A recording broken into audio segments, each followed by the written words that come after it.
J'ai écouté le match dans une ambiance collective familiale hurlante, mais j'ai tout de même pu apprécier la certitude de la victoire de l'équipe de France.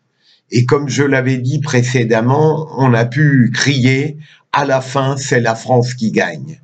Il a été frappant de voir à quel point cette équipe de France, à la fois sympathique et chaleureuse, parvient à gagner même lorsque certains de ses éléments sont au plus bas.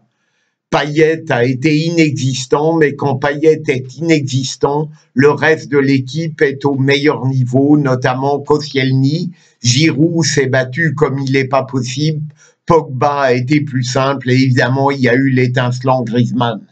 Mais je voudrais surtout attirer l'attention sur deux personnalités qui sont discrètes.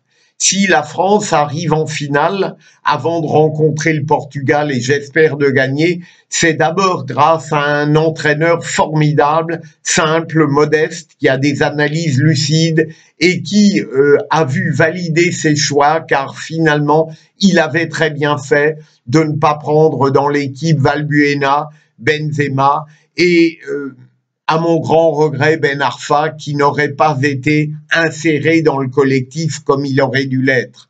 Et puis, je veux penser à Hugo Lloris, qui est un capitaine nettement au-dessus du lot sur le plan intellectuel, qui est mesuré, modéré, et qui, dans l'équipe de France, apporte son talent indiscutable. Il faut se souvenir de ses parades lors du match d'hier, et qui surtout apporte une retenue, une élégance, une modération, un calme qui font extrêmement bien à l'équipe.